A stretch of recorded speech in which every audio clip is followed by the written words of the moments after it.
Et vous, mesdames, j'espère que vous avez prévu un petit billet pour le Chab Shvat. Amen. Et donc, je vais vous raconter un petit sipour. On raconte le Motsai Shabbat des sipours et tzadikim, qui peut concerner les hommes et les femmes, donc le Rabbi et la Rabbétine. L'histoire d'une dame qui n'avait pas d'enfant et qui avait été au Rabbi pour demander des brachot. Elle n'avait pas eu de réponse, la suite de quoi elle s'est présentée au Seven Seventy. Elle a demandé par le biais du secrétariat un entretien avec le Rabbi. Vous savez combien c'était difficile d'obtenir un entretien privé, une étude.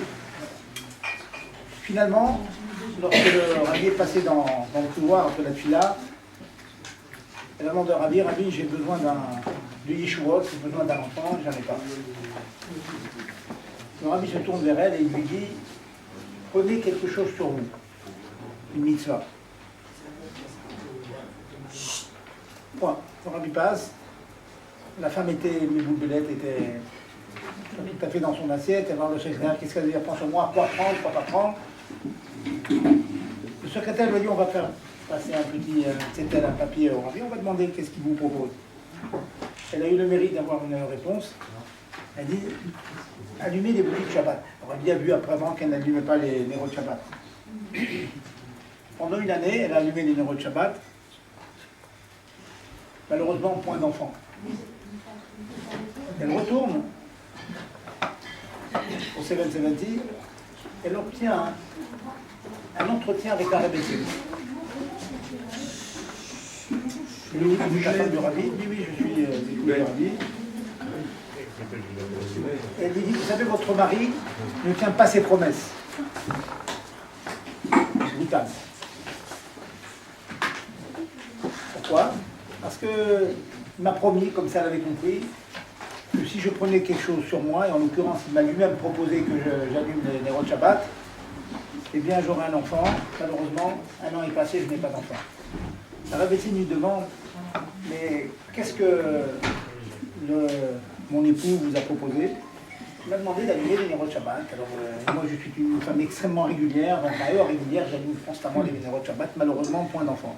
La Rabbétine lui dit, mais heure régulière, qu'est-ce que ça veut dire heure régulière? Il m'a dit que j'ai pris sur moi, entre 6 et 7, depuis un an, j'allume les bougies entre 6 et 7. Alors, la Rabbétine lui dit, entre 6 et 7, quelle que soit la longueur de la journée, on m'a dit qu'il faut allumer vers le soir, j'allume vers le soir. Bon, la Rabbétine a compris. Elle sort un calendrier, elle explique longuement à cette dame que l'allumage des bougies, c'était à certaines heures, c'était 18 minutes avant la shkia. Elle explique longuement. La femme était stupéfaite de comprendre qu'elle avait à ce point pas compris ce que voulait dire le Rabbi.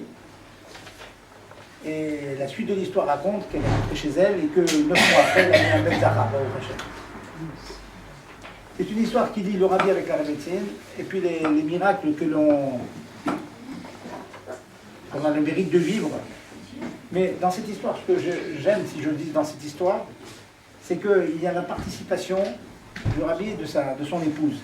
On voit que très souvent, l'homme il donne l'idée générale, on dit c'est le Saharout, le limite extérieur, et puis la femme elle concrétise les choses, vous savez mesdames. Elle a compris qu'il y avait un problème, elle a dit quand tu allumes, donc elle est rentrée dans les pratiques, elle est rentrée dans les détails, et c'est quand on rentre dans les détails qu'on se rend compte que la vérité elle est dans le détail. Vous savez à quel point c'est vrai, les gouttes de lait qui sautent dans votre marmite, etc. Et écraser un œuf ou écraser une patate, c'est pas pareil. Vous vous rappelez, mesdames, n'est-ce pas? Il y a une différence entre les deux. C'est dans ces pratiques que le Ratzon Hashem, que la volonté divine, elle s'habille. C'est comme ça. Hein? Dans la Chassidut, on explique longuement que Dieu a été Metzamtzem et Tatzmo, il s'est contracté, il s'est caché dans la Torah, il a fait cet effort, si on peut dire, Kaviachol pour Dieu, et donc c'est une indication pour nous que nous devons faire aussi cet effort, avec Metzamtzem nos ta'avot, nos passions, nos désirs, pour faire la volonté divine, et que Dieu, ça tout se réalise comme on le désire et comme il faut que ce soit réalisé. Donc c'est le petit sipour que je voudrais rapporter, donc l'union dans une histoire, la même histoire, la participation de l'épouse du Rabbi. Donc mesdames, c'est un petit remèze, hein, Daï, les Hakim Ambiamiza, le Chacham il comprend vite, Donc, tâchez de, si vous voulez un petit Naskama, je suis prêt à vous la donner, que votre mari vous paye un petit billet au Khabedjva. Vous retrouviez prendre des cohortes comme il faut et venir recharger avec les accumulateurs bien rechargés. Donc, ce qu'on va faire aujourd'hui, donc, les halachot yichud, les lois de l'isolement. Je me suis permis donc de vous écrire un petit résumé de ces halachot en français. Ce n'est pas gratuit, mesdames, c'est pour être sûr que vous puissiez faire une révision. Parce que sinon, ça reste en l'air. On m'a dit souvent, les chiots, il est bien, mais après, on en sort difficile. Donc là, vous avez tout. Vous pouvez être révisé. Binéder, le prochain chiot, je vous interroge là-dessus. Sur vous, que vous les connaissiez. Les lois de l'isolement. Qu'est-ce que c'est que l'isolement? Quelles sont les lois de l'isolement? L'isolement, le yichud, c'est un issour dans l'immense majorité des cas de la Torah. C'est un guéder, c'est une barrière que la Torah a mise pour pas que l'on arrive à un interdit plus grave. Mais le fait de s'isoler, comme je le disais, dans l'immense majorité des cas, c'est un issour de la Torah. L'isolement, ça veut dire quoi? Premièrement, je vais vous définir, je vous donne le plan du shiur. Qu'est-ce que c'est que l'isolement? Avec combien de personnes il y a interdiction d'isolement? Quels sont les âges de l'isolement? Ensuite, les solutions. Les solutions pour contourner l'interdiction d'isolement. Donc l'isolement, c'est quoi? C'est être dans une chambre fermée, verrouillée, un homme et une femme. C'est ça qu'on appelle l'isolement. Mais de manière générale, c'est beaucoup plus large. C'est dans un endroit où on risque de ne pas être dérangé. Par exemple, on peut être dans les montagnes à faire une grande promenade. Si vous êtes déjà promené dans les montagnes, vous êtes seul, dans les sentiers, il n'y a personne qui passe, même que c'est le jour, même que c'est pas fermé dans une pièce, on est dans l'interdiction d'isolement. Donc c'est tout simple, c'est dans un endroit seul, ish veisha, un homme et une femme seuls. Ça c'est la définition de l'isolement. Et c'est curieux parce que c'est une des mitzvot, on peut dire, qui est fait pour... C'est une mishmeret, c'est une prévention que la Torah nous donne, mais comprenez bien, c'est une prévention qui est un issour en soi. Ça veut dire, prenons un exemple, un homme qui s'isole avec sa petite nièce de 8 ans, il fait du babysitting. Eh bien, même qu'il a la pensée pure, il n'y a aucune chose grave qui se fait, les heures d'isolement où il a gardé sa petite nièce, il est en situation de issour. Il doit faire chouva Yom Kippour sur ça. C'est un issour en soi. C'est pas un issour parce que je peux arriver, donc si j'arrive à un autre issour, je transgresse Yichud. Non, Yichud c'est un issour en soi. Donc pensez bien, et si vous avez été en situation de Yichud, pensez à commencer votre tchouva. Si je voulais être brutal, je vous dirais, mesdames, chaque fois que vous étiez chez votre gynécologue, sans les précautions dont je vais parler, vous étiez en yichud. Je suis brutal, mais c'est comme ça. Si vous êtes allé chez votre gynécologue avec votre mari, ou avec un enfant, ou avec quelqu'un qui vous surveille, c'était permis. Si vous étiez seul, c'était assuré. Et il sort Torah. C'est une femme. Une femme avec un homme. Vous comprenez? Donc, voilà, je vous donne un exemple. Il faut bien comprendre, c'est un véritable issour. Alors, certains me disent, mais c'est pas possible, oui. Peut-être c'est pas possible, mais c'est un sourd quand même. Donc, on va tâcher de trouver des solutions. Ça, c'est la première chose. Donc, je disais, la définition du issour. Alors, vous pouvez suivre dans les papiers que je vous ai écrits. Donc, je vais directement maintenant. Quelles sont les personnes avec qui il y a interdiction de yichud? Ensuite, à partir de quel âge et jusqu'à quel âge il y a interdiction de yichud? Interdiction de yichud. L'interdiction de yichud pour un homme, c'est avec toute femme qui n'est pas la filiation directe. Cela veut dire, il est permis de s'isoler avec sa femme, bien sûr, sa fille, sa petite-fille, sa mère, sa grand-mère, sa grand-mère. Point à la ligne. Toutes les autres femmes sont interdites, sauf la sœur. Avec la sœur, on peut s'isoler pour une période limitée. Si on vit seul, constamment avec sa sœur, au bout d'un certain temps, c'est problématique. Donc, si vous êtes dans ce cas-là, vous demanderez, on vous donnera des solutions éventuelles. Je ne parle pas, bien sûr, frère et sœur qui vivent chez papa, maman à la maison. C'est évident, il y a des parents, c'est moutard, c'est permis. Mais il arrive souvent qu'un Un garçon, il loge sa sœur, qui est étudiante, il apprend chez lui tout le temps, il vit seul, lui-même, tout seul, avec sa sœur. Au bout d'un certain temps, c'est problématique. Au bout d'un mois, déjà, c'est un vrai problème. Donc, il faudra trouver des solutions si c'est le cas, si le cas arrive. Toutes les autres personnes, cela veut dire sa tante, sa cousine, sa belle-sœur, sa belle-fille, les étrangères, tout, il y a interdiction d'isolement avec ces personnes-là, dans la mesure où, bien sûr, on est seul avec elles. Donc, si un jour, imaginez que vous ayez un homme, messieurs, vous avez une tante qui vient vous rendre visite et il n'y a personne chez vous, vous êtes en situation de héros. Pour les jeunes filles non mariées, le seul cas où l'interdiction est seulement midera banane est le cas suivant, il y en a deux, c'est une jeune fille non mariée et non nida, et avec une non juive aussi, l'interdiction est midera banane. De nos jours, toutes les jeunes filles à partir de 12 ans à peu près sont nida.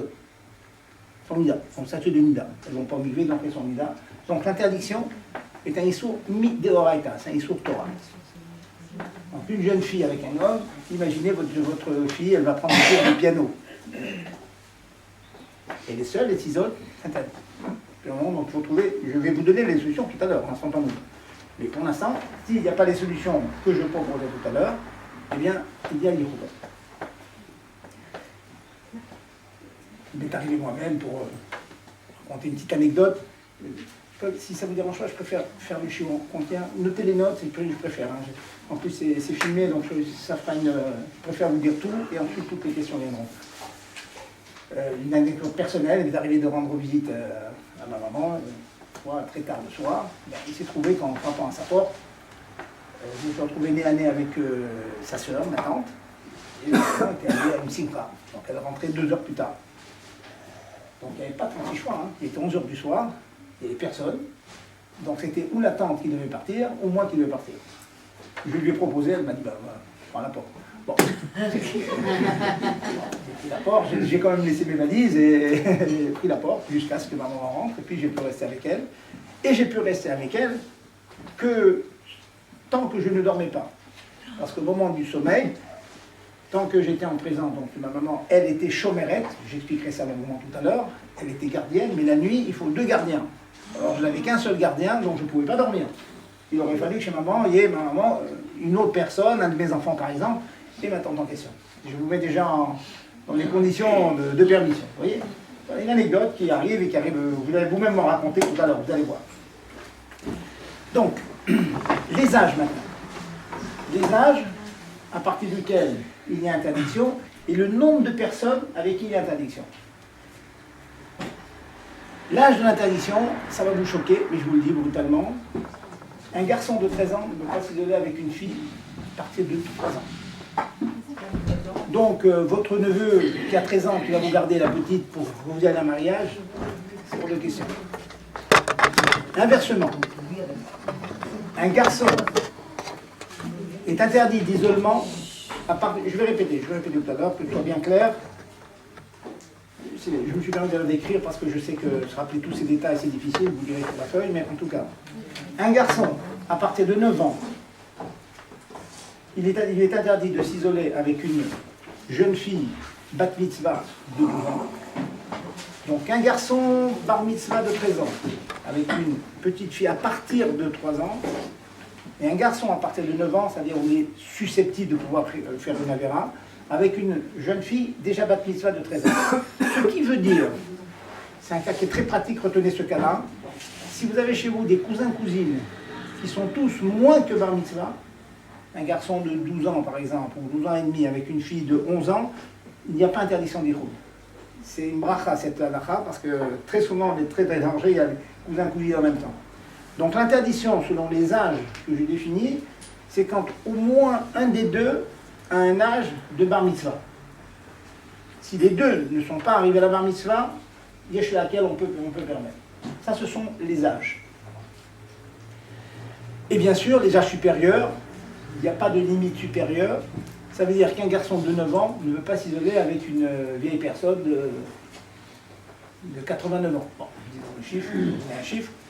Et inversement, une jeune fille ne peut pas s'isoler avec un vieux monsieur très vieux aussi. Donc une oseret baït, une personne infirmière et tout, doit tenir compte de cette interdiction et rentrer dans les hétérim, dans les permissions dont je parlerai tout à l'heure. Voilà donc les âges à partir desquels il y a interdiction. Après les âges, quel est le nombre de personnes à partir desquelles on peut permettre le yichoud? Le yichoud, Minatora, c'est entre un homme et une femme. Un homme avec deux femmes, c'est interdit midirabanan, mais c'est interdit. Donc, mesdames, vous vous trouvez vous-même avec une amie, et puis il y a le réparateur de la machine à laver qui vient. La maison est close, il y a interdiction de yichoud. Un homme avec une femme, c'est interdit. Un homme avec deux femmes, c'est interdit. Par contre, l'inverse n'est pas comme cela. L'inverse dit que si un homme et une femme sont ensemble, bien sûr, c'est interdit, mais deux hommes avec une femme, c'est permis. Béhémet, ce que je suis en train de vous dire, c'est des coulottes. Je suis en train de vous donner des coulottes. Il y a des machmirim dans beaucoup de dinim dont je vous parle aujourd'hui, ce soir, mais je vais vous donner un certain nombre de coulottes, parce que beaucoup de poskim disent que dans ce lien de yichoud, on peut yeshmakom leakel, on peut parfois être en équilibre. Donc deux hommes avec une femme, c'est permis. C'est une indication pour les shlichim, les jeunes qui vont mettre des mezuzot aux gens, qui vont chez l'habitant pour faire une mitzvah quelconque, faire allumer des bougies de Hanouka. Si un garçon se retrouve seul avec une dame, il y a yichoud. Par contre, s'ils vont à deux, c'est permis. Donc deux hommes avec une femme, c'est permis. La nuit, il faut plus que deux hommes, il en faut trois. Le fait qu'ils dorment peut provoquer un accident. Par contre, lorsqu'il y en a trois, même si tout le monde dort, on suppose qu'il y aura crainte parce que éventuellement quelqu'un peut se réveiller. Donc, je répète, deux hommes, une femme, interdit. Un homme ne peut pas s'isoler avec deux femmes. Donc, en deux mots, je vais vous dire tout simple, je suis chez moi, j'ai deux de mes petites nièces, 5 ans et le plus grand, disons, de 13 ans et 18 ans, je n'ai pas le droit de vivre avec elles. C'est du quotidien, je vous dis. C'est vraiment du quotidien. Dans la famille, beaucoup de familles, il y a des gens, les parents vont ici, les cousins, cousines sont chez eux, sont ensemble à la maison. Pas de remariage. On va y arriver. On va y arriver. Voilà donc un cas tout à fait fréquent sur les âges. Donc c'est bien clair pour les âges d'interdiction et le nombre de l'interdiction. Voilà. Donc je vous ai fait un tableau rapide, assez rapide, de la définition. Qu'est-ce que c'est yichoud? Et tout de suite, je vais vous donner les cas où il n'y a pas yichoud, on pourra quand même sauver ce genre de situation. Où il y a yichoud, les cas de l'interdiction, les personnes avec qui il y a interdiction. Maintenant, après vous avoir donné, je vous donne quelques exemples encore que j'ai mis de côté. Les cas les plus fréquents de yichoud sont les suivants. Chez le médecin, on ne prend pas de précaution, il y a interdiction de yichoud. Lorsque vous avez un travailleur à domicile, c'est fréquent aussi qu'une personne vienne de réparer un appareil chez vous, plombier, etc. Un autre cas aussi très fréquent malheureusement où les gens ne prennent pas de précaution, c'est Khatan Bekala quand ils sont en chidour. Alors le garçon est très galant, il n'arrive pas à la maison, en voiture, etc. Il rentre à 11 heures. Ça dépend où ils habitent. S'ils habitent aux Champs-Élysées, c'est un endroit qui est extrêmement fréquenté, il n'y a pas de problème. S'ils habitent à Hier-Brunois, c'est un coupe-gorge la nuit. On est dans des côtés où il y a la forêt, on est 10 minutes, un quart d'heure, il n'y a personne, il n'y a pas un chat dans la rue, il y a interdiction de yichoud. Donc il faut bien savoir que quand vous allez proposer des shiduchim à vos enfants, qu'ils fassent bien attention au problème de yichoud. Et malheureusement, c'est quelquefois, les gens ont quelquefois du mal à assimiler ces concepts. Ils s'imaginent qu'on n'a pas de mauvaise pensée, donc tout va bien marcher. Je répète encore que l'interdiction de yichoud, c'est pas parce que ça va pas marcher. L'interdiction de yichoud, c'est même si ça marche bien. On n'a pas le droit d'interdire yichoud. La Torah, elle est allée au très fond du cœur et de l'âme de l'homme et de la femme. Ils savent que dans certaines situations, il ne faut pas se mettre en yichoud. Vous savez très bien que de nos jours, malheureusement, on entend tellement de choses brouhautes, très, très, très négatives. Et les enfants, ne laissez pas vos enfants dans les mains d'autres personnes. C'est jamais. Hein. Il y a beaucoup de gens qui, malheureusement, on connaît malheureusement qui sont en prison pour diverses choses qu'ils ont pu faire. Et personne ne pouvait imaginer qu'ils étaient en mesure de faire une telle chose. Mais malheureusement, c'est donc faites bien attention. Et donc, avec la fiancée et puis dans la famille. Hein, donc chez le médecin, un travailleur à la maison, fiancé, deux fiancés ensemble, et puis dans la famille, les cousins, cousines, l'oncle avec la nièce, etc. Tout ça, il faut faire attention. Il y en a un qui m'a dit, je ne peux pas imaginer qu'il y a une interdiction de s'isoler. Ma grand-mère est au lit, je demande à un ami de la garder. Oui, mais un problème. La grand-mère qui est au lit, et je vous demandez à un ami de la garder. Je ne dis pas qu'il ne faut pas la garder, je dis qu'il faut résoudre le problème de Yichoud. On va le résoudre dans un chef. Donc, brossez rapidement l'interdiction et regardez dans votre quotidien combien de fois ça vous arrive de ce genre de situation. Alors, comment faire? Tout le monde est censé aller chez le médecin assez fréquemment, chez le gynécologue, les hommes aussi. Donc, quelquefois, un médecin qui est une infirmière, se faire soigner, etc. Comment faire pour résoudre ces problèmes? Les solutions sont les suivantes. Alors, je vais vous les citer, d'abord rapidement, et puis on va rentrer dans le détail. Les solutions sont les suivantes. Je vais vous les résumer dans le papier. Sont la suivante. Premièrement, c'est ce que l'on appelle pétard patouar les réchutes arabes. Ça veut dire la porte ouverte sur la rue. Je traduis. Ensuite, on va rentrer dans les détails. Ensuite, Ba'ala Baïr. Le mari est en vide. On va définir ce que c'est que la vide. Troisièmement, les chomrim. Quand on a des enfants qui sont susceptibles de répéter des choses qu'ils voient. Ça, c'est les chomrim, c'est le troisième. Ensuite, c'est des chomrim enfants. Ensuite, des chomrim adultes. Par exemple, la femme qui surveille son mari, un homme qui est accompagné par sa sœur, sa maman, des femmes avec qui lui-même n'a pas Yehoud.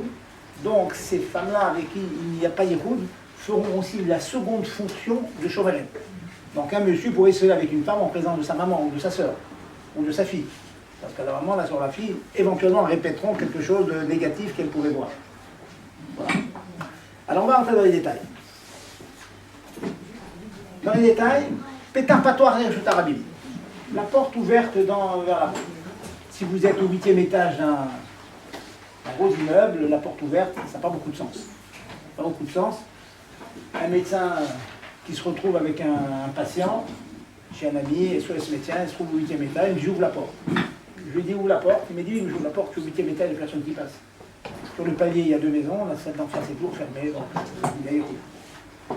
Pétard patoire, la porte ouverte, c'est un terme générique qui veut dire être dans une situation où on peut être vu de l'extérieur, par exemple devant une fenêtre. Quelquefois ça marche.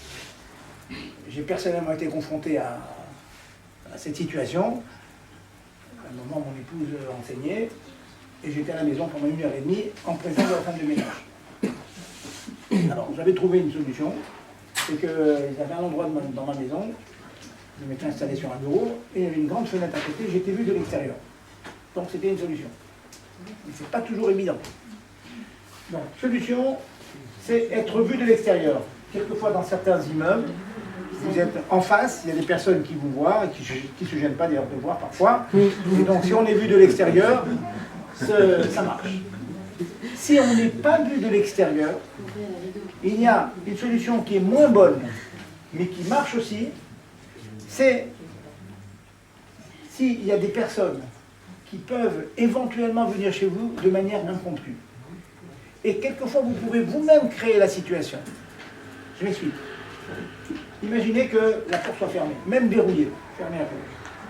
Mais il y a des personnes, vous avez des enfants, des amis, qui ont la clé de la maison et qui peuvent venir à tout instant. Ça aussi, ça marche. Donc ça, il faut voir, c'est au cas par cas. Vous voyez, c'est au cas par cas. Je vous donne encore un exemple pour concrétiser l'affaire. J'ai un ami qui, à un moment, étudiait de 6h du matin à 8h du matin. Et de 6h du matin à 8h du matin, il quittait sa maison, son domicile, il allait à quelque part pour étudier avec un ravère. Et son épouse était en yichoud avec un neveu à lui qui avait 16 ans. Il hébergeait chez lui. Donc, son épouse était en situation de yichoud avec le neveu. C'est vraiment problématique. Il n'y avait pas trop comment faire. Lever le neveu à 6h du matin, c'était pas question. Il allait à la Shiva après, à une heure beaucoup plus tardive. Donc on avait trouvé à l'époque la solution suivante, c'était l'époque du franc.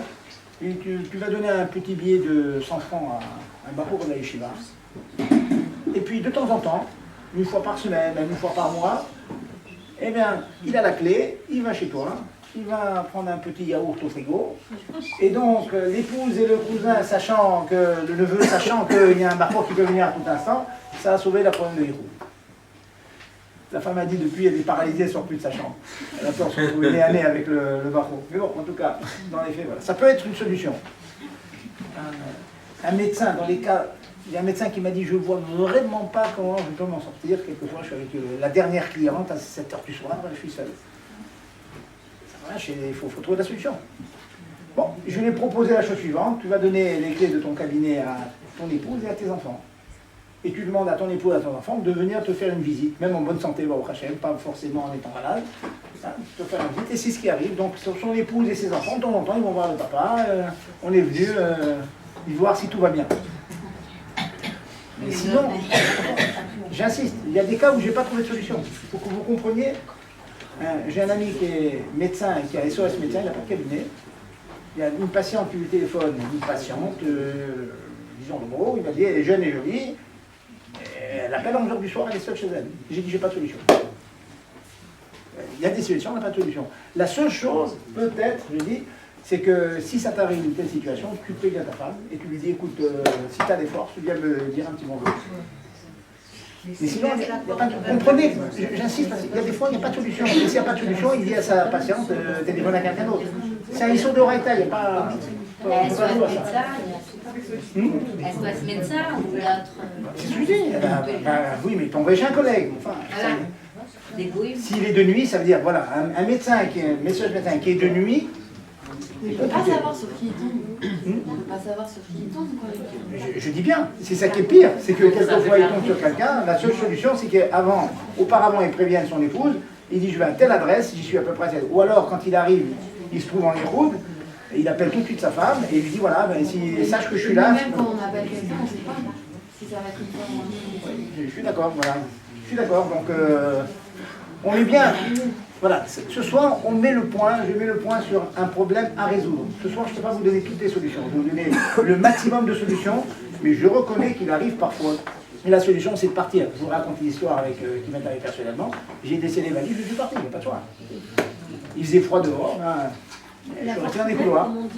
La porte ouverte, ça vous comprend? C'est... La porte ouverte. Bon, je continue. Donc, vous avez bien compris, je résume.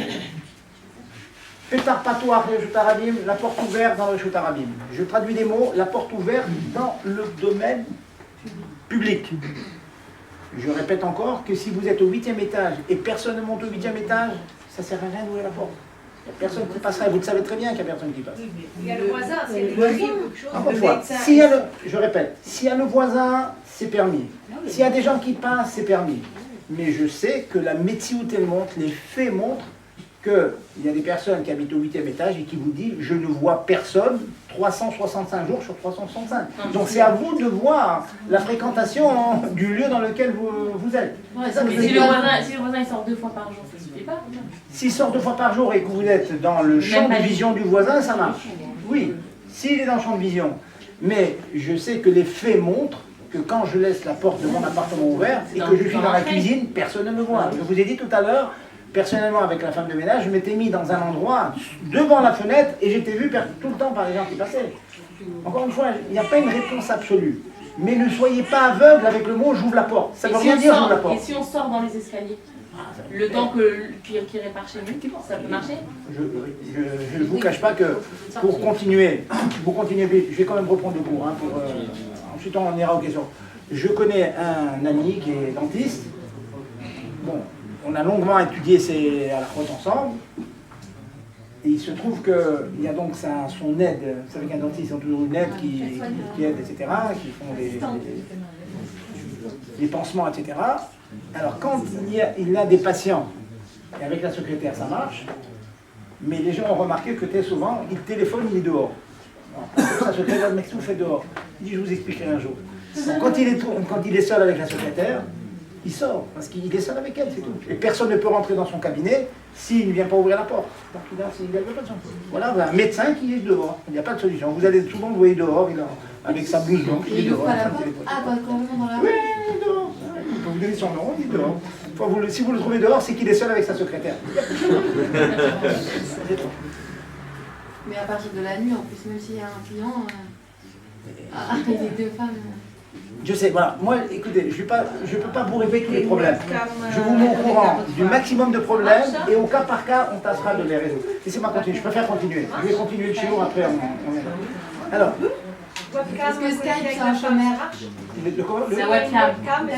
Bon, on en parlera après, c'est des shots modernes, si on met des films et tout, on parlera après. Le téléphone, et on verra. J'en parle après. Alors donc, premier éther, j'ai dit si on est vu de l'extérieur ou bien, je répète, si nous sommes vus de l'extérieur ou si des personnes peuvent venir de manière impromptue à la maison. Ça marche. Et vous pouvez créer artificiellement la situation en donnant vos clés à des personnes extérieures. Bon, je ne vous cache pas que chez moi, personnellement, j'ai aucun problème. Chacun de mes enfants a une clé et ils ne se jettent pas pour rien à la maison. Alors donc, le problème est... Voilà. Bon, enfin, le frigo étant toujours plein, j'ai pas de problème. Bon. Mais dans certaines familles, non, c'est pas toujours comme ça. Deuxième grand éther, deuxième grande permission, c'est ce que l'on appelle Ba'ala Bayir. Alors, Ba'ala Bayir, c'est notre concept. Le Rambam nous explique que quand le mari d'une femme est dans la même ville que la femme, et c'est le nom de la ville qui fixe, même si la ville est très grande comme Paris, et même s'ils sont à 1 heure de distance l'un de l'autre. Le fait que le mari soit dans la même ville, émat Ba'ala Alea. Le Rambam nous dit, il y a une espèce de crainte naturelle qui repose sur la femme qui sait que son mari est dans la même ville. Ça, le Rambam. Cherchez au fond de vous si c'est vrai. En tout cas, le Rambam dit comme ça. Donc, mesdames, je vous trouve une solution en or pour aller chez votre gynécologue. Vous y allez le matin, vous demandez où votre mari, il est le matin. Il est au collège de hier, vous allez chez un gynécologue de hier. Il est Magitchour à la yeshiva de Brunois, vous prenez un gynécologue qui est à Brunois. Sinon, voilà, c'est une solution. C'est une des solutions qu'il y a. Il faut bien sûr que le mari soit au courant qu'il est chez le gynécologue, bien sûr. Il est au courant, je suis chez le gynécologue le matin. Le fait qu'il soit au courant, elle peut s'isoler avec son gynécologue. Et c'est mon temps. Ou le médecin gynécologue, je dis n'importe quel Même autre. si c'est pas le même arrondissement de Paris. Oui, même si c'est pas le même arrondissement. Par contre, écoutez bien. Écoutez bien. Si vous êtes à deux banlieues qui sont toutes à côté de l'autre, je vais rester dans ma petite banlieue, hier Brunois, c'est collé. Eh bien, hier Brunois, c'est deux villes différentes. Si quelqu'un est Magitchour à l'Yeshiva et sa femme va chez le médecin ailleurs, il n'y a pas le éther de Ba'ala Bayir. Il peut y avoir un autre éther, bien sûr. C'est si le mari est en mesure de venir à n'importe quel moment, ça marche. Mais écoutez bien, si la femme sait par exemple que son mari, quand il commence le shiur à la yeshiva, il n'est pas du tout question qu'il arrête au milieu. Il ne peut pas venir, ça n'existe pas. Il y a des métiers comme ça. Le éther, la première permission dont j'ai parlé, à savoir qu'il peut venir à tout moment, ne marche pas. Par contre, s'ils sont dans la même ville, malgré le fait qu'elle sait pertinemment qu'il ne peut absolument pas quitter son travail, et qu'il ne peut pas venir, malgré tout ça marche. Ba'ala Bayir, ça marche. On va me dire, Mat Ba'ala Alea. Elle est très naturelle. La nuit et le jour? Le jour et la nuit? Oui, ça marche. Le jour et la nuit, ça marche. Ça marche. Ba'ala Bayir, ça marche le jour et la nuit. Ceci ne s'applique que pour la femme. Ceci ne s'applique Non, que pour la non, femme. non, Ça marche dans l'autre non, sens. Ishto Bayir, ça marche pas. Non. D'accord. Non. Bon, je rentre pas dans l'histoire. Bien essayé. Alors, Ba'ala Bayir. Alors, regardez, je vais vous donner des cas. Allez, je vais vous faire réfléchir. Je vais vous faire réfléchir. D'abord, juste avant de vous faire réfléchir, juste peut-être une petite avertissement. Sachez une chose, que dans les Echot Yichud, même les rabbanim mousmachim qui connaissent parfaitement ces halachot, souvent ils mettent quelques secondes avant de répondre. Parce que quelquefois on ne trouve pas tout de suite la solution. Je vais vous donner des cas un peu compliqués. Je me présente quelque part, il y a deux femmes, deux cousines. J'ai pas le droit de m'isoler. Une dit, ne vous inquiétez pas, mon mari est en ville. Son mari est en ville, donc l'homme n'a pas son yichoud avec la première cousine. Et comme il n'y a pas yichoud avec la première cousine avec qui il n'y a pas yichoud, et surveille la deuxième. Donc on peut s'isoler avec les deux. Oui, c'est des cas compliqués. Vous avez compris, je répète? Oui, c'est clair? Alors, maintenant je vais compliquer un peu l'affaire. Le éther de Baal Habayir, souvent ne marche pas malheureusement. Si les rapports entre l'homme et la femme avec qui il s'isole sont des rapports, on va dire, familiers, le mot de la Gemara qui s'appelle Libo Gasba. Notamment, c'est le cœur est chaud de cette... Pour être tout simple, la cousine avec qui on a grandi ensemble, qu'on connaît, on a poussé ensemble, on se connaît par cœur, on joue ensemble, ils ont joué quand ils étaient petits. Donc il n'y a aucun frein de familiarité, tu vois, de non-familiarité. Il y a une familiarité. Le éther de Baal Habayir ne marche pas. Ça veut dire en d'autres termes, si une femme par exemple avec qui je serais familier parce que c'est une cousine ou eh bien, le fait que son mari soit en ville ne marche pas. Oui, donc il faut bien savoir quelles sont les relations qu'on a avec cette personne. Voilà. Mais sinon, si vous avez ce éther de Baal Habayir, ça sauve et le yichoud avec cette femme en question et avec d'autres avec qui elle pourrait être par exemple. C'est bien de savoir ça. Par exemple, on peut être indiscret, on va chercher un livre chez une personne, on dit est-ce que ici votre mari, ou un bricoleur, un monsieur qui a réparé un jour quelqu'un m'a dit, j'ai réparé un tuyau chez une dame, j'ai vu que c'était une femme perruquée, une femme proume et tout, j'ai dit madame, votre mari est en ville? Elle m'a dit oui, il n'y a pas de problème, vous pouvez rentrer. Que la femme elle sache ses propres. Bien sûr, bien sûr, bien sûr. Et mieux que ça, c'est que si une personne connaît la halakha, il doit le dire au second. Parce que sinon, le second fait une avérat sans savoir, Béchogel. Il faut lui dire, si je me permets de m'isoler, c'est parce que le mari est dans la maison. Il y en a un d'ailleurs qui savait, quelqu'un de la Keïla qui l'a appelé, elle a dit, je suis vraiment très embêté, il y a le chauffage qui ne marche pas. On a un rachou, quoi. Il fait très froid dehors. Alors il a dit, votre mari est en ville? Il a tout de suite posé la question.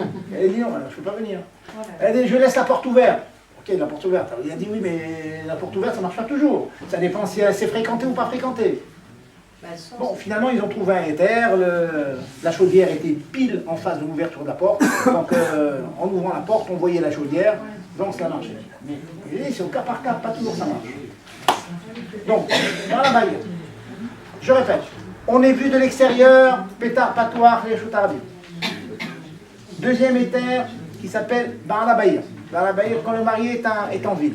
Même dans une très grande ville, ça marche. Troisième catégorie de hétérim, c'est les shomrim ktanim, les enfants qui nous gardent. Alors, vous voulez garder, donc vous pouvez, donc la femme elle peut aller avec son fils. Une femme qui va aller voir le gynécologue, elle prend son fils à partir de 5 ans, on considère à partir de 5 ans, ça marche. De 5 à 9. Notez ce point, je vous l'ai noté sur la feuille. De 5 à 9 ça marche. De 9 jusqu'à la bar mitzvah, c'est une discussion dans les post-it. En cas de grand besoin, si un jour vous êtes vraiment coincé, il faut aller chez le gynécologue ou chez quelqu'un d'autre, avec un enfant qui a plus que 9 ans, si vraiment il n'y a aucun choix que celui-là, on pourrait être une équipe. Donc c'est quand même très pratique. Une fille jusqu'à 11 ans peut être chomérette et un garçon jusqu'à un bar mitzvah moins 1, donc jusqu'à 12 ans. Fille 11 ans, garçon 12 ans. C'est très pratique. C'est Béchat Adachak en cas de besoin. Mais a priori, c'est de 5 à 9. 5 à 9, vous pouvez garder. Les enfants aussi, ils considèrent un livre. Alors, on me dit la chose suivante. On me dit la chose suivante. 9 ans, un garçon de 9 ans. J'arrête tout de suite. Prenons un exemple. 3 ans. Prenons un exemple. Après, je réponds aux questions. Je finis. 12 ans. Je finis. Donc, je prends le cas suivant. Prenons un cas suivant. Vous avez pris une babysitter à la maison. Elle a 15 ans. Donc, la babysitter demande, je voudrais bien que la maman m'accompagne, parce que je n'ai pas le droit de prendre en yichoud avec votre mari, avec votre époux. Pourquoi? Parce qu'il y a un quart d'heure de voiture. Ici, il faut l'accompagner ici des Bouineaux. Bon, il y a 10 minutes, un quart d'heure de voiture, dans des rues désertes. Peut-être qu'à Paris, il n'y a pas de rue désertes, mais par chez nous, il y a dans beaucoup de banlieues, il y a des rues complètement désertes. Donc, mesdames, sachez que raccompagner la babysitter, c'est un problème. La solution, c'est de prendre un petit garçon de 5 à 9 ans, comme je viens de le dire. Prenez un garçon. Maintenant, on pose la question suivante. Si on prend une fille, alors la fille, il y a un problème de Yiroud avec deux femmes. D'abord, on peut prendre une fille avec qui il n'y a pas Yiroud. Le papa, il va prendre sa propre fille, par exemple. Donc ça marche. Ça marche. Maintenant, il faut savoir aussi que même si c'est une fille, alors là ça se complique un peu, si c'est une fille avec qui il y aurait Yiroud si on était seul avec elle, une fille de 6 ans et une jeune fille de 18 ans, on peut permettre quand même. Avec une fille de 18 et 16, c'est interdit, mais une de 6 et 18, on peut permettre. Pourquoi? Parce que celle qui est petite, elle répéterait si elle voyait quelque chose de négatif qui se passerait avec la grande, et la grande ne laissera pas la petite faire une avéra. Elle est chomérette d'une petite. Elle est makpid dans les mots al-znout ktana. Elles sont chômerettes les deux, monsieur. Voilà. Vous avez compris? Bon, en tout cas, retenez ce point-là. Vous avez une babysitter. Première solution, je m'excuse mesdames, vous raccompagnez vous-même la babysitter. Ou alors, je vous dis accompagnez votre mari, mais vous allez me répondre, mais on ne peut pas parce qu'il y a des enfants. Les enfants. C'est bien, c'est le problème des enfants. Bon. En tout cas, trouver une solution. Une des solutions, ça peut être, comme je ne vous l'ai peut-être pas dit tout à l'heure, c'est un oubli. Je vous ai dit qu'un homme n'a pas le droit de s'isoler avec deux femmes. S'isoler avec 3 femmes, c'est une discussion dans les poskim. Le Bet Yosef interdit, mais le Rama permis. Nous, on est possède comme le Rama. Ça veut dire qu'on pourrait raccompagner les babysitters si on a 3 à la fois. Le problème, c'est que quelquefois, il faut les essayer chacune chez elle, ça ne marche pas. Parce que dès que vous avez déposé une d'entre elles, vous vous retrouvez avec 2. Mais si les 3 sont dans la même maison, vous pouvez les ressortir et les mettre dans la même maison. Vous suivez? Donc voilà, ça c'est un cas. Donc pour accompagner donc, les babysitters, il y a la solution. Ou se faire accompagner avec quelqu'un de votre famille qui surveille. Ou bien 2 hommes, prenons toutes les solutions. 2 hommes, on accompagne les babysitters. 2 hommes qui accompagnent, dès qu'il y a 2 hommes c'est bon. Ou bien l'homme se fait accompagner par sa femme, ou l'homme se fait accompagner par son propre enfant, ou un enfant de 5 à 9 ans, comme je viens de dire. Voilà toutes les solutions. Et la nuit, ça suffit pas 2 heures? Alors, la nuit, il faut 2 gardiens. Tout ce dont je viens de vous parler maintenant, qu'un gardien, ça marche, c'est un peu ardu, hein. Vous voyez, c'est lourd quand même. J'ai bien conscience, hein. C'est pour ça que je me suis fatigué à vous décrire tout ça, hein, parce que je sais que tout est marqué, hein. Vous verrez sur les feuilles, tout est marqué. La nuit, il faut 2 chambres. Prenons un exemple, allez, je vous descends ça dans le quotidien, mesdames. Vous allez accoucher. Besha Tova ou Mutzlacha. Et le mari, il est complètement perdu parce qu'il se trouve avec les enfants à la maison. Qui c'est qui vient à la maison? La belle-mère. Donc le mari se trouve avec sa belle-mère. Il va faire. Il faut dormir, il va s'occuper des enfants. S'il y a 2 enfants qui ont plus de 5 ans, le jour, 1 suffit, la nuit, il en faut 2. Donc la seule solution pour que la belle-mère vienne s'occuper de ses enfants, des enfants de sa fille, quoi, ses petits-enfants, ça serait qu'il y ait 2 qui ont plus que 5 ans. Sinon, c'est un problème. C'est pas évident. Pas évident, hein, ça c'est un problème très fréquent. Bon, s'il n'y a aucun choix, ben, le pauvre mari est obligé de dormir à l'hôpital avec sa femme ou de retourner chez sa mère. C'est aussi une solution. Est-ce que c'est écoute si c'est ses petits-enfants, si le garçon a 9 ans, la grand-mère avec son petit enfant, c'est pas l'écoute? Non, avec la situation directe. Vous avez compris, donc je résume. Je résume le dernier éther. Hein. Le dernier, il est déjà plus ardu. Le jour, s'il y a un gardien, un enfant, à partir de 5 ans, ça marche. La nuit, il en faut 2. Je vous l'ai mis en situation ici, et ça peut arriver. Et donc, dès qu'on en a 2 la nuit, même que la nuit, les 2 enfants peuvent dormir, nos Chachamim nous disent que la probabilité de réveil, quand il y a 2 enfants, est forte, et donc c'est suffisamment prohibitif quelque part pour permettre la chose. Donc, quand il y en a 2, la nuit, ça marche aussi. Ça, c'est le éther des enfants. Maintenant, il y a d'autres chomrim qui l'ont permis. C'est la 4e éther ici, 4e. C'est des chomrim qui ne sont pas des enfants, c'est des adultes. Un homme peut être gardé par des femmes avec qui lui-même n'a pas yiroud. Par exemple, sa mère, sa soeur, sa fille. C'est un monsieur qui veut s'isoler avec une femme, il peut prendre sa soeur avec lui, sa mère avec lui ou sa fille avec lui. Mais sa fille de... Sa fille, peu importe, parce que c'est pas en tant que chômeur, parce que parce que le petit enfant va répéter. Même si c'est une grande fille, le monsieur aura honte de faire une avéra devant sa soeur, devant sa mère, devant sa fille. Vous voyez, Non, mais à partir de c'est quel pas âge ça grave. fait Il n'y a pas d'âge pour ça. Parce que c'est pas indigne qu'un petit enfant y répète. C'est indigne de honte devant une adulte. Si elle parle, mais il faut qu'elle parle. Si elle a 6 Non, mois. mais bien sûr, je parle de la sœur. Je parle d'un adulte. Tout à l'heure, j'ai parlé. Je répète. Ah, adulte. Tout à l'heure, j'ai parlé d'un enfant de 5 à 9, etc. Maintenant, je parle d'un chômeur qui est adulte. Mais si un homme il prend une femme comme chômeresse, ça n'a pas de sens, puisque même avec 2 femmes, c'est interdit de s'isoler. Donc une chômerette femme, ça serait des femmes avec qui il n'y a pas interdiction de yichoud. À savoir, sa mère, sa soeur, sa fille. Vous voyez, ça peut arriver. Pareil pour une femme, elle pourrait s'isoler avec un homme, dans la mesure où elle est en présence de son frère, son père, etc. etc. En l'occurrence, de toute façon, avec 2 hommes, c'est permis. Et là, c'est encore un meilleur éther. Voilà. Donc, une anecdote qui me revient. Il m'est arrivé, ma carrière m'est arrivé une fois d'être abordé dans le gare par une dame aussi en perruque, un foulard khachou. Elle m'a demandé gentiment et poliment de l'accompagner chez elle dans le taxi. Bon, j'ai tout de suite compris ce que ça voulait dire. C'est qu'elle habitait un petit peu loin, elle allait se trouver en situation de yichoud avec le taxi. Donc, elle savait que le yichoud avec 2 hommes était permis, donc elle m'a demandé de rentrer dans le taxi. Elle m'a dit, ne vous inquiétez pas, le taxi vous raccompagnera chez vous après, parce que c'était un peu loin. Donc, c'est une situation, si un jour vous êtes à la gare de Lyon, par exemple, vous devez prendre un taxi pour aller un peu loin, c'est interdit. Je ne sais pas si les élèves se rappellent, mais à Betrivka, je me suis engagé avec mes élèves que si un jour elles sont à Betrivka, je m'engage à venir les chercher avec mon épouse et mes enfants. Je ne sais pas si elles se rappellent, je me suis engagé. Hein, personne ne m'a encore appelé depuis 20 ans, mais je me suis engagé à cela.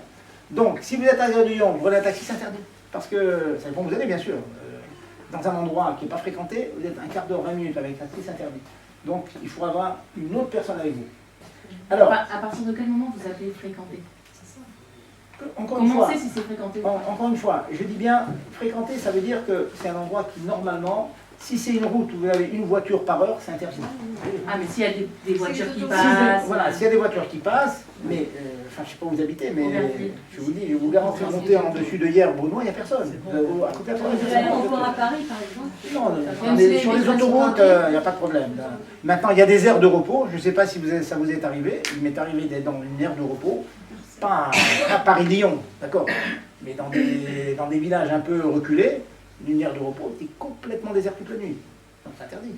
S'arrêter avec une jeune fille ou une dame dans une aire de repos, c'est interdit, c'est des routes.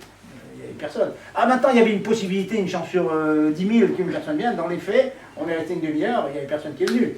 Donc c'est interdit, pas chose. Si j'étais avec une personne avec qui il y avait des coups, ça aurait été interdit. Donc encore une fois, il n'y a pas une réponse absolue à cela, c'est au cas par cas. Cas par cas. Les vitres teintées. Les vitres teintées. Oui, les vitres teintées, bien sûr. Si on s'arrête quelque part et qu'on n'est pas vu de l'extérieur, on n'a même pas. Même s'il y a du monde, on n'a rien gagné. Si vous êtes dans une roulotte fermée... L'ascenseur, ça fait un problème alors. L'ascenseur. Ça peut s'ouvrir n'importe où. L'ascenseur, il est mécouvable dans les post-kim que dans l'immense majorité des ascenseurs, il n'y a pas de problème. Pourquoi? Parce que le temps est très court. Maintenant, si on vous fait des tours de 500 étages, bon, ça fait une demi-heure pour arriver en haut, c'est interdit.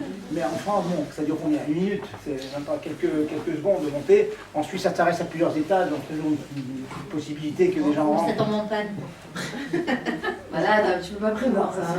Oui, c'est un danger aussi. Hein. C'est sûr, mais on n'est pas obligé de... On est dans une situation qui est permise, maintenant s'il y a un accident, ça sera un problème. Je ne vous cache pas que, personnellement, je suis toujours dérangé quand je rentre dans l'ascenseur et qu'il y a des aboutis. Mais c'est pas une halakha, c'est un sentiment personnel. Mais il n'y a pas d'interdiction à proprement parler. Oui. Juste à partir de combien de temps parle-t-on de yichoud? Alors c'est une grande discussion. Il y en a qui interdit à partir de 35 secondes, pour vous dire. Dans le Cheder HaYichud du mariage, on 5 minutes. Mais les poskim me disent que moins que ça, c'est déjà assaut. Donc il faut faire attention. Très court. Alors, des cas fréquents, je vais inventer un ou deux exemples. Je vais résumer ensuite l'ensemble des hétérim et puis je réponds aux questions. Les cas fréquents de problèmes de yichoud, c'est dans l'adoption et les familles recomposées. Alors, messieurs et mesdames, sachez que si vous adoptez, les dames, vous avez un garçon, un nourrisson, à 1 mois, à 1 jour, le jour de Samila, quand il aura 9 ans, ça sera interdit de s'isoler avec lui. Même si vous l'avez dorloté, langé, tout ce que vous voulez. Je sais que c'est cruel, mais c'est comme ça. Tout simplement parce que comme ce n'est pas l'enfant génétique, biologique, il y a un etc. Pareil aussi pour l'homme. Un homme qui a élevé une petite fille, hein, avec sa femme, ils n'ont pas d'enfant, ils ont fait un petit bébé. Dès que le bébé, la fille, a 3 ans, l'homme ne pourra plus s'isoler avec elle. Je ne veux pas rentrer, je vais faire un débat sur l'embrasser et l'embrasser. C'est surtout ça est interdit quand c'est pas son vrai enfant biologique, hein, c'est évident. Je sais que c'est dur aussi, c'est dur à admettre quand on a élevé quelqu'un, mais c'est comme ça. Donc, et quelque chose de beaucoup plus fréquent, c'est les familles recomposées. Ça, c'est du quotidien. Il y en a une qui m'a appelé récemment, et c'est elle-même qui va chercher les enfants de son mari, du premier mariage. C'est un grand garçon de 15 ans, et elle va le chercher à l'école, et puis il est de 5h de l'après-midi jusqu'à 8h du soir, elle est seule avec lui. Et bien c'est un problème, donc il faut résoudre le problème. Et donc j'en profite pour vous récapituler les hétérim. Donc les hétérim, c'est comme on a dit, pétarpatoire, c'est-à-dire être visible de l'extérieur, donner ses clés à quelqu'un d'autre qui pourra venir sans à l'improviste, donc pétarpatoire. Vous avez le éther de Baal HaBaïr. Mais mesdames, attention. Messieurs aussi. Ça dépend des relations. Parce que si cette dame, elle a envie de s'occuper des enfants de son mari comme ça devrait être, donc elle va avoir une relation d'amitié forte avec ces garçons-là. Donc, on rentre dans le problème de l'ibo-gasba. Quand un homme est familier avec une femme, le éther, la permission de Baal HaBaïr ne marche pas. Vous me suivez, hein, c'est pas trop ardu, c'est mon tuile. Donc il faut faire attention, encore une fois, c'est au cas par cas, j'imagine, et c'est normal, qu'au bout de quelques mois, cette dame, elle va être très familière, elle s'occupe de ce garçon, elle va être très très familière avec lui. Donc le fait que le mari soit dans la même ville ne va pas marcher. Il faudra utiliser l'autre permission, à savoir la possibilité effective que des personnes viennent de l'extérieur. Clair? Bien. On a ça, ou alors que cette dame-là, elle a ses propres enfants dans le premier mariage, et qui aurait l'âge d'être chômeur, à partir de 5 ans. Par contre, si cette dame, elle a une fille de 5 ou 6 ans, elle laisse sa fille de 5 ou 6 ans seule avec le garçon de 15 ans, seule, c'est interdit. Vous voyez? Par contre, si elle-même est là-bas, ça marche. Parce qu'elle, elle va surveiller qu'il n'y ait rien entre le fils adoptif et sa propre fille. Vous voyez? Donc il faudra jongler avec toutes ces choses-là. J'ai eu une anecdote personnelle, je me suis occupé d'un cas de gens qui ont adopté. Et ils avaient demandé conseil au rabbi. Le rabbi avait donné sa bracha pour une adoption. Et dans la lettre de bracha, il avait ajouté ou bitnaï chez Izaharu be'ilchot Yehud, à condition qu'ils fassent attention à Yehud. Vous voyez comment le rabbi a piqué sur ce point-là. L'adoption, c'est permis, parfois c'est mitzvah, mais il faut bien se rendre compte qu'il y a un problème de Yehud, donc qu'il faudra tout résoudre. Dans les familles recomposées, il y a toujours un problème de Yehud. Alors, la meilleure solution dans les familles recomposées, c'est quand papa et maman sont là. Pourquoi? Parce que quand papa et maman sont là, le mari surveille sa femme, la femme surveille le mari, donc ça fait 2 personnes avec qui il n'y a pas d'interdiction de Yehud. Et de même, ça en fait 2 qui surveillent le reste. Donc si vous avez un groupe de personnes, et dans ce groupe vous avez un couple, ça marche. Oui, ça marche parce que le couple marié, entre eux, il n'y a pas Yehud, et eux-mêmes sont chômeurs de tous les autres. Donc ça marche. Même la nuit, ça peut marcher. Vous voyez? C'est-à-dire, à la limite, un couple pourrait inviter des personnes, ou bien c'est une fille qui invite ses copines à la maison, et qui a un frère à la maison. Le fait qu'il y ait la présence des parents qui sont au moins de chômeurs, ça sauve du problème de Yehud. Je ne conseille pas ce genre de choses. Hein. Entendez-moi bien. Hein. Je parle Yehud et je parle une fille qui invite sa copine quand le frère est à la maison, c'est pas bien. Mais bon, je parle. Il y a halakha et il y a anaga. C'est deux choses différentes. Mais en cas de besoin, bon, des fois, une fille qui cherche un gîte, qui n'a pas où aller, au retour d'un mariage, elle n'a pas où dormir, bon, il n'y a pas d'interdiction, en faisant extrêmement attention que le garçon soit à l'étage et qu'il ne parle pas avec la fille, en faisant une bonne shmira. Voilà, je crois que je vous ai brossé l'ensemble des lachotes. Un éther qui peut marcher, et je vais finir avec ça. Ensuite, un petit résumé, je vous écoute. En cas de grand besoin, le scénario catastrophe. On est seul dans une maison, un homme avec une femme. Imaginez le cas, vous allez sourire, le cas que j'ai eu personnellement avec ma tante. J'avais une solution, ça n'a pas marché, elle n'a pas voulu ma tante. J'avais une solution. C'est quoi? C'est lui donner la clé d'une chambre et qu'elle s'enferme. Ah oui. Si la femme s'enferme, Béchadatra, en cas de grand besoin, si l'homme s'enferme, ça ne sert à rien parce que l'homme, il a un cerveau pour ouvrir les portes. Si vraiment, s'il fait moins 10 dehors et que la tante, elle le passe enfermée, alors j'aurai la solution, c'est que moi je m'enferme, je prends la clé et je la jette par la fenêtre. Donc je m'enferme moi-même. C'est des cas limites, c'est juste pour vous faire comprendre le fonctionnement de la chose, vous voyez.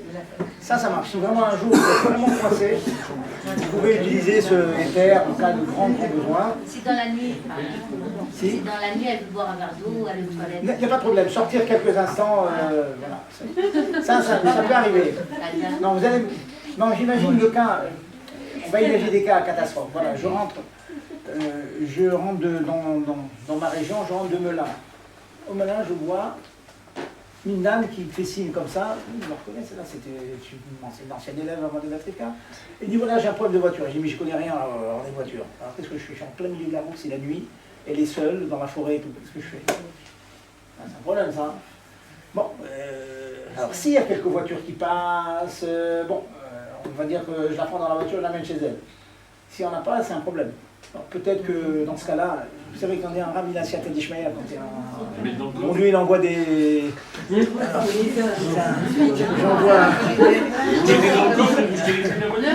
D'un côté, je ne vais pas être racide choté. Vous savez ce que c'est un racide choté? Il y a une dame qui est en train de se noyer, il dit je ne peux pas te toucher la main parce que c'est péché. Ça s'appelle un chassid.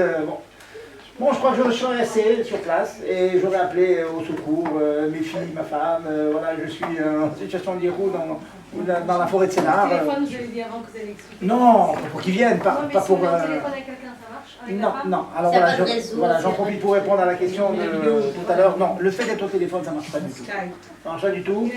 Le fait, la vidéo, les post-kim de nos jours discutent beaucoup de cela. C'est que les grandes discussions dans les post-kim dans beaucoup de domaines de la halakha. À savoir, est-ce qu'on peut être chômeur par exemple dans une boucherie? Normalement, il faut toujours qu'il y ait un jeu dans une boucherie. Est-ce que si on met une vidéo, ça marche? Si on fait une shmira du lait, Bishat Rabba, vous avez entendu parler, ça marche. Les post-kim parlent beaucoup de ça, donc je ne voudrais pas vous répondre à cette question parce que jusqu'à de nos jours, les post-kim discutent sur cette question-là.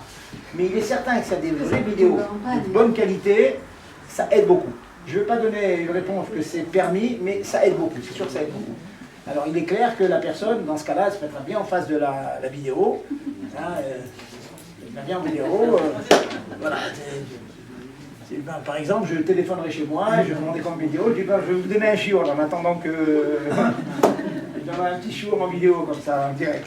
Bon, ça peut être une solution aussi. Voilà. D'un côté, c'est sûr qu'il ne faut pas la laisser seule. Bah oui.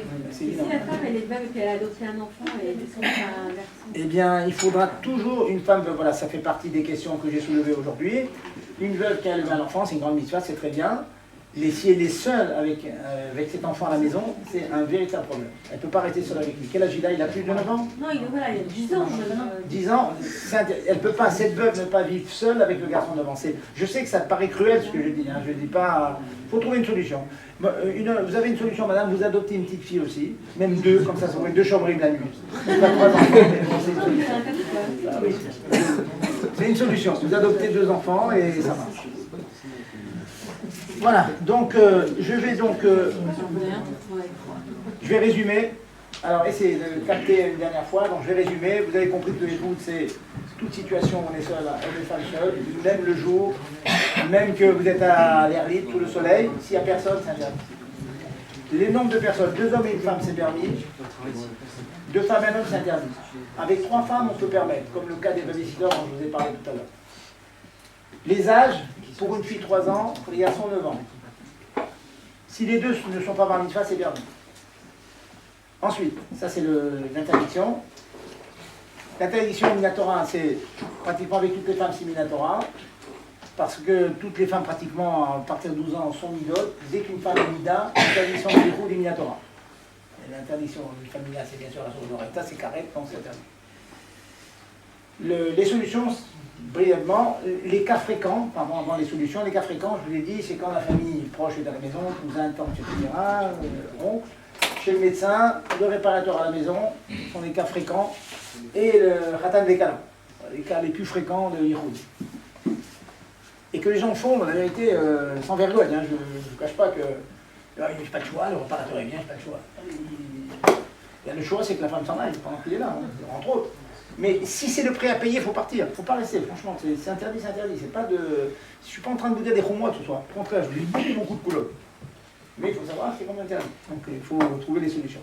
Donc on arrive aux solutions. Les solutions, on les répète brièvement. Visite de l'extérieur, c'est au cas par cas. Fréquentation devant la fenêtre, etc. Tout ce qu'on a dit. Ou bien donner la clé à des personnes qui peuvent venir tout le temps. C'est vraiment souvent la solution pour les médecins, pour toutes les professions comme ça libérales où on s'enferme. Imaginez un recruteur dans une entreprise, et souvent s'ils sont tout seuls. Chez le médecin, vous pouvez dire, vous arranger, ce que je suis, de dire au médecin, il faut expliquer, à mon avis, les femmes froumes doivent expliquer au médecin qu'on a des problèmes à l'arrivée de ça. Si ça ne vous dérange pas, demandez à votre secrétaire de taper et de rentrer sans attendre la permission de rentrer.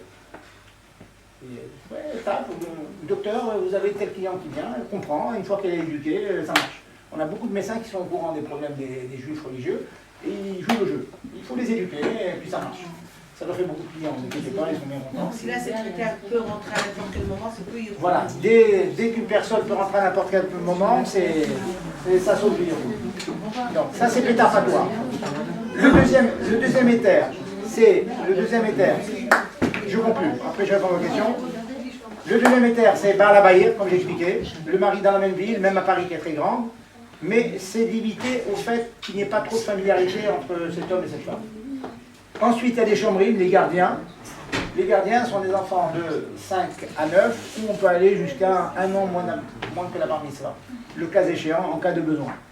Et bien sûr, des chomrim adultes, ça veut dire un homme qui est accompagné de sa mère, sa soeur, sa femme, des personnes avec qui il n'y a pas Yihoud, donc ils peuvent s'isoler avec notre femme. Voilà donc brosser rapidement les cas.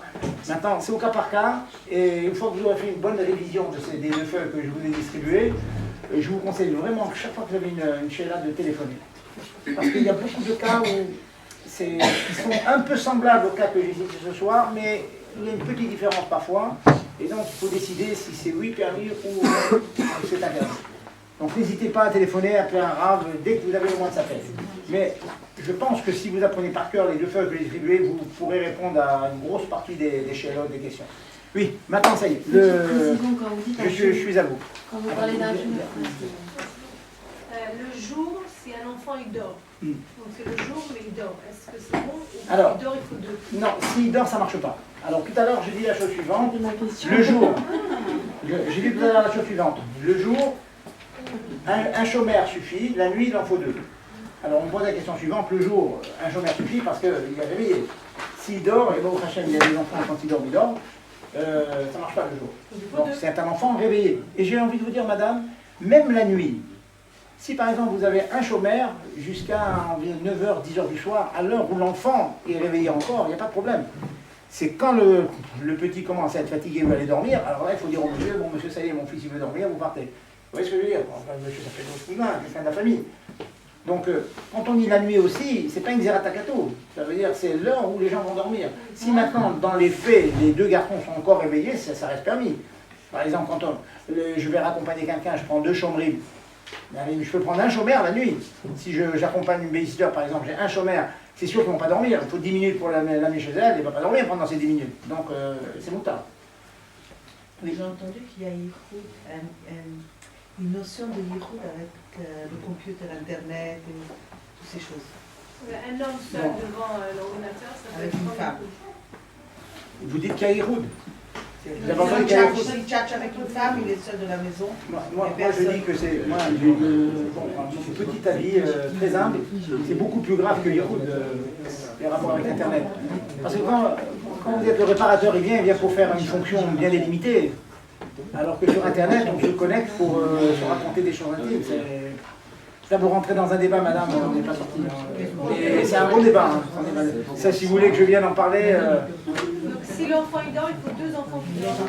S'il y a 2 enfants qui dorment le jour, c'est pas possible. Oui, c'est pas pire que la nuit. La nuit, même s'ils dorment les deux, c'est moutard. Absolument. Deuxième question, à partir de quel âge un homme n'a pas le droit de toucher une fille, par exemple un oncle et sa nièce?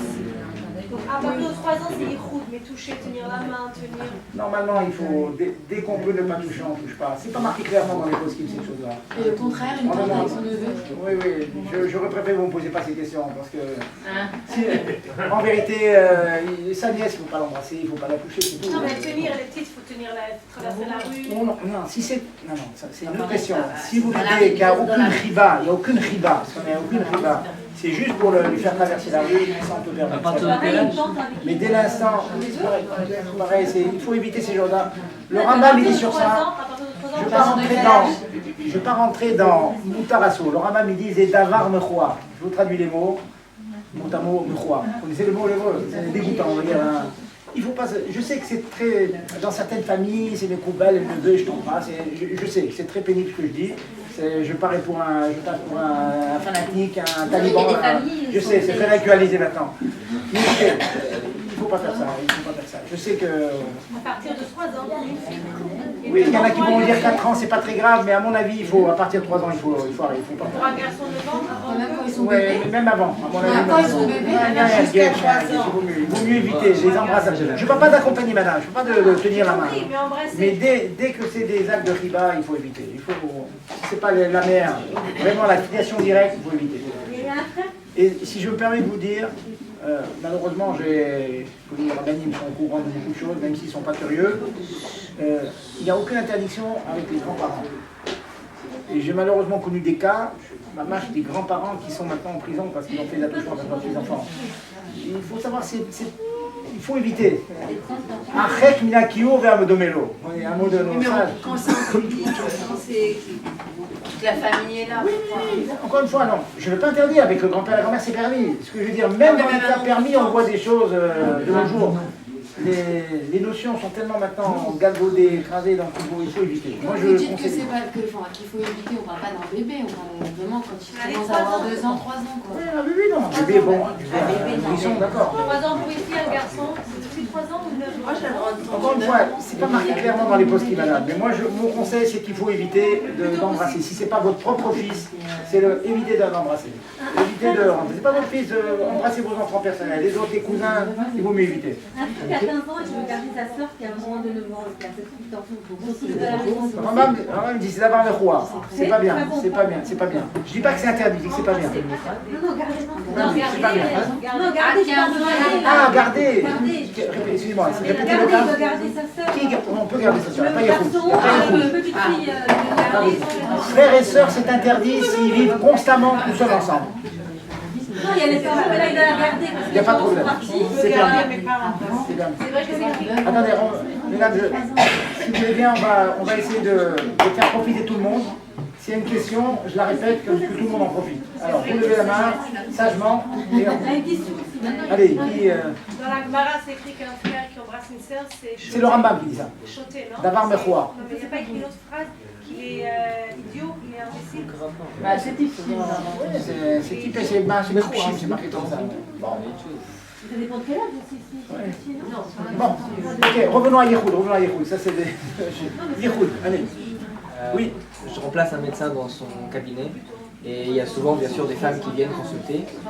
Quelle solution Un médecin? Oui. Je le remplace, donc c'est pas chez moi, j'ai bien entendu pas les clés du cabinet. Et c'est dans une autre ville. De toute façon, ma femme ça change rien. Et là, il y a les clients, les patients peuvent venir ouvrir? Ouvrir, bien entendu, non, il tape à la porte. Mais... Ah, voilà, donc c'est un médecin qui n'est pas dans son cabinet, donc il n'a pas pu prévenir sa femme, ses enfants de venir lui rendre visite, voilà. Prévenir, excuse-moi, prévenir je peux, mais je sais que de toute façon ils peuvent pas. C'est moi qui ai la voiture, ils peuvent pas se déplacer. Je pense. Est-ce qu'il est possible, par exemple, de laisser la porte ouverte un petit peu entrouverte et qu'on est visible par les autres patients? Possible, c'est possible d'après la LARA. D'après l'exercice de la médecine, c'est impensable de faire comme ça. C'est-à-dire les gens ont des choses à dire et tout le monde entend après. C'est très compliqué de faire. Très compliqué. Je vois pas d'autre solution dans votre cas. Il y a une secrétaire qui peut venir de manière impromptue à chaque fois. Elle vient mais tape. Elle tape, alors il faut lui dire, vous tapez, vous rentrez. Vous lui dites, vous tapez, vous rentrez, voilà. Vous tapez, vous rentrez, sans demander la permission. Ça, vous êtes sauvé avec ça. Il ne faut pas qu'elle reste longtemps. Parce que si elle reste longtemps, donc il y aura Yehoud avec, oui, la patiente. C'est juste pour déranger, à partir, vous voyez. Pas plus que 35 secondes. Le compte à rebours a commencé.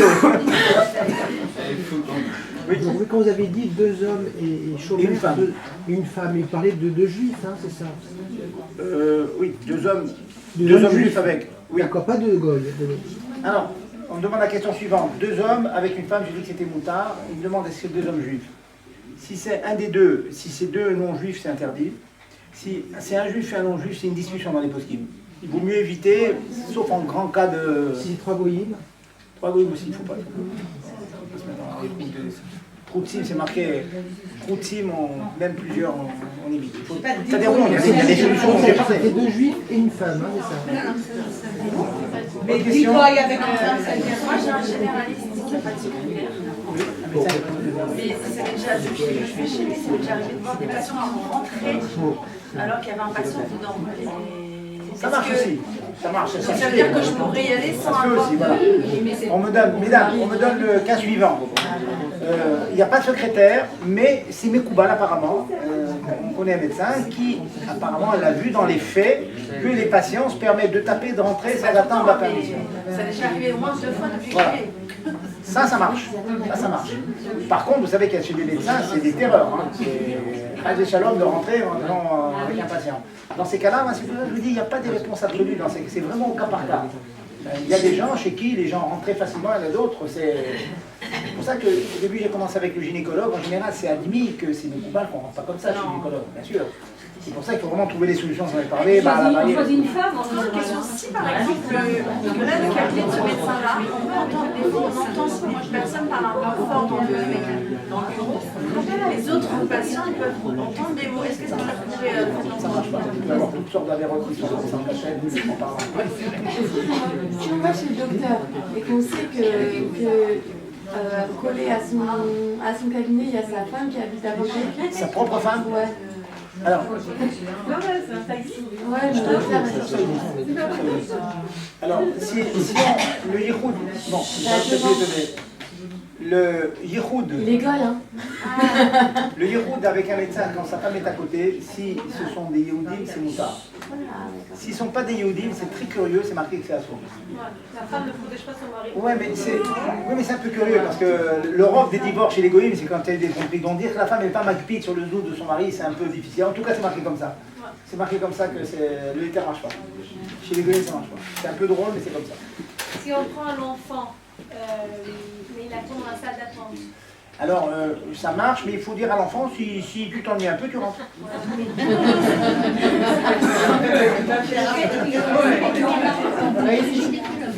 tu vas chez le gynéco. Voilà. Prendre un taxi la nuit, et dans un endroit où il n'y a pas de voiture qui passe la nuit.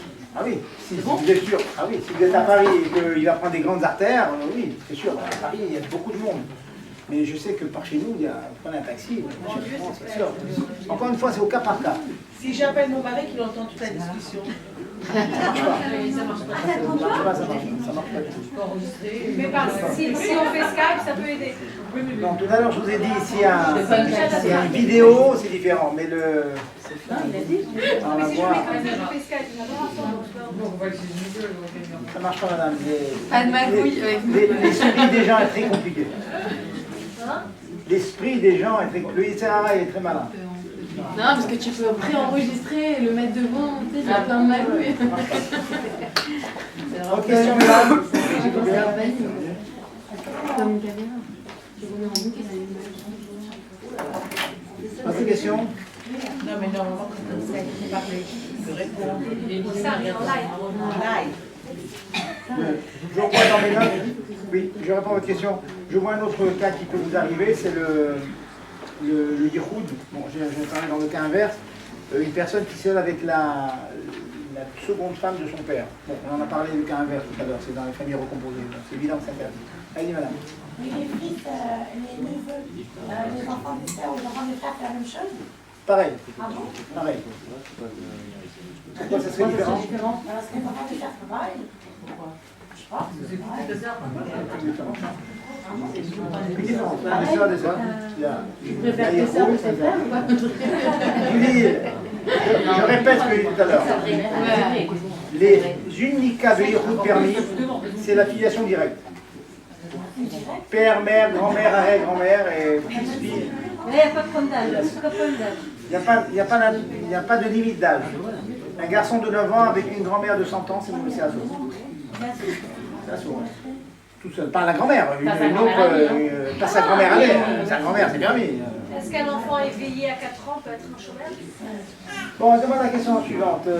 Oui, dès qu'ils auraient été. Cette question, j'ai demandé à mon Rosh Yeshiva il y a 30 ans. C'est un Chabad. Je me rappelle très bien sa réponse. Il m'a dit, si c'est un Chabad bien dégourdi, comme vous savez, là, ça marche.